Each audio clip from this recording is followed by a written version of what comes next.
functions of different parts of the kidney tubule.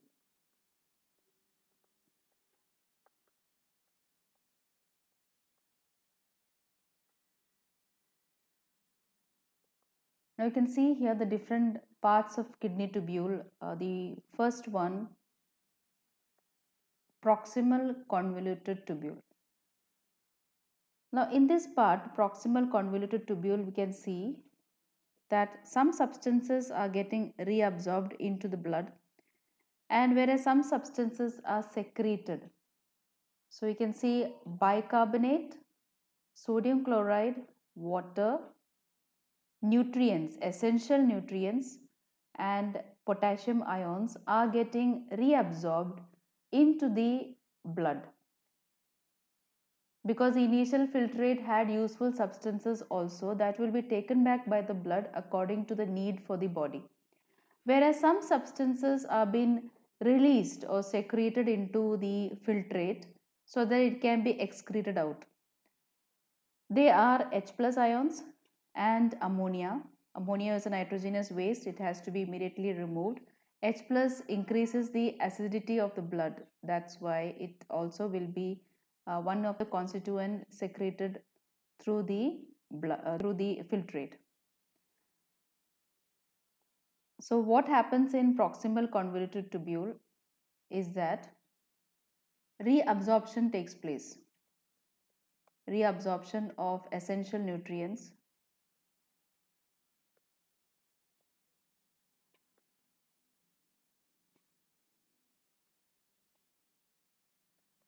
sodium chloride, that is the salt, water,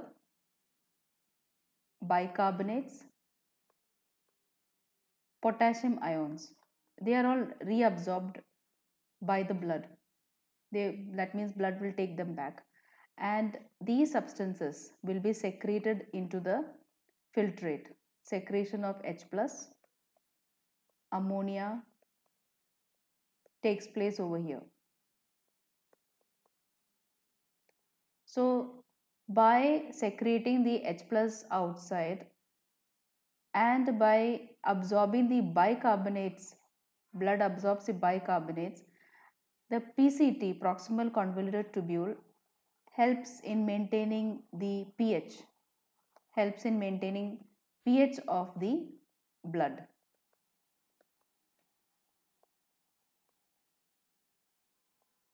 Because bicarbonates are alkaline in nature. Now by absorbing sodium chloride and absorbing sodium chloride and potassium ions, proximal convoluted tubule also helps in maintaining ionic balance of the body. Now sodium and potassium pumps are there, they will help in nerve impulse conduction.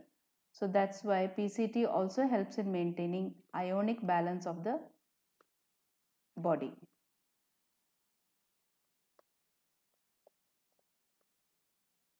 The second part is Henley's loop.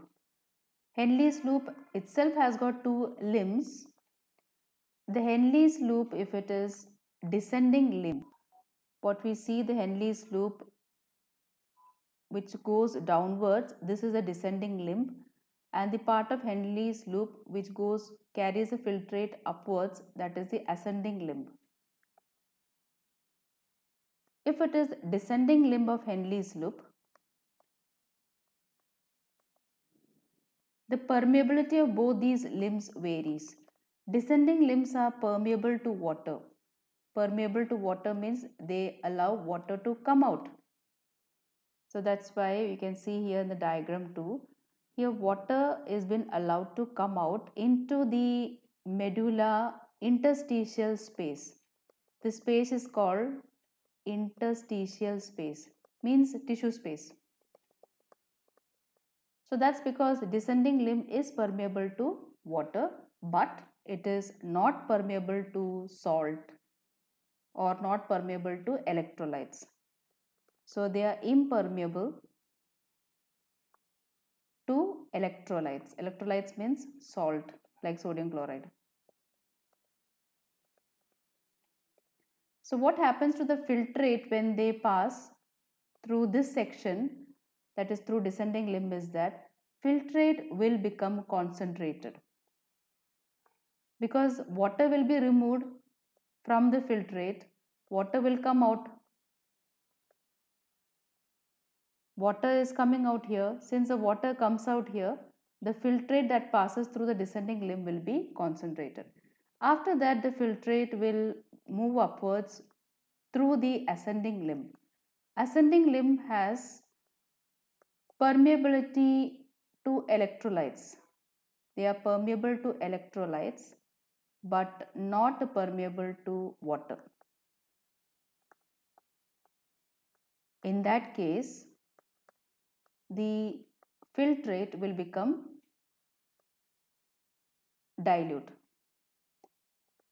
As the filtrate passes through this section, the filtrate will become dilute.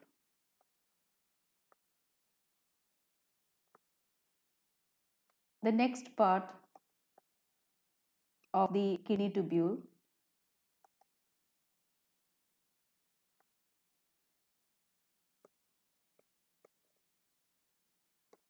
distal convoluted tubule. Distal convoluted tubule, that we write it as DCT. So like the proximal convoluted tubule, distal convoluted tubule also secretes potassium ions. Now here potassium ions are secreted here. It's not like the proximal convoluted tubule, but H plus ions are secreted here. H plus ions are secreted into the filtrate. Potassium ions, if the body does not require the potassium ions, then it will be secreted.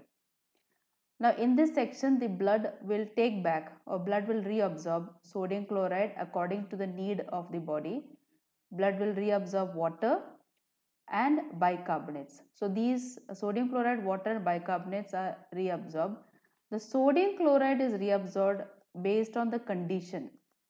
If the body's kidney's glomerular filtration rate is less, means the blood pressure is less. Blood pressure becomes less, then glomerular filtration rate also will become less.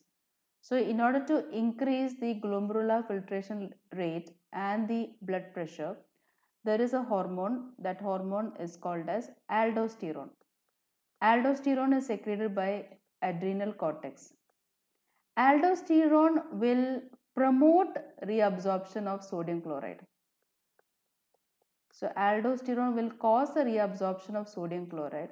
Once the salt is reabsorbed from the filtrate to the blood, the opposite step will take place. It causes the blood pressure to increase. If the blood pressure increases, the glomerular filtration rate will also increase. So that's why it's called as conditional reabsorption. Sodium chloride is reabsorbed based on the condition whether it is required or not.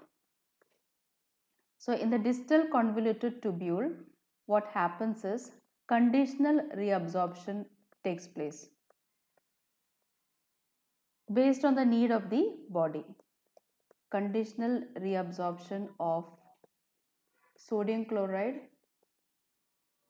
water, bicarbonates takes place, and what is secreted is H plus and potassium ions. H plus secretion of H plus and potassium ions takes place. So here also the distal convoluted tubule will help in maintaining the ionic and pH balance of the blood and body.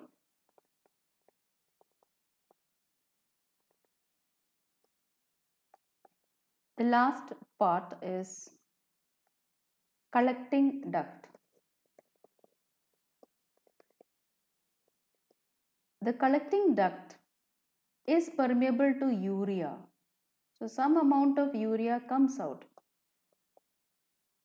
Urea passes from the collecting duct to the medullary interstitial space.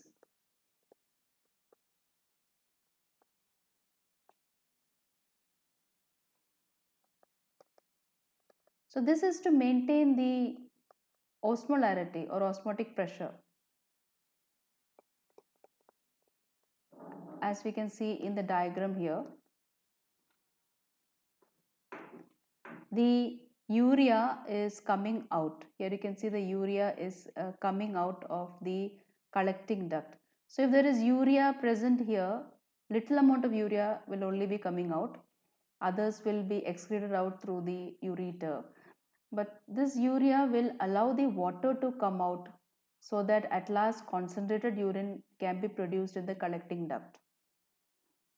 So you can see here ascending limb of Henley's loop will remove sodium chloride to the tissue.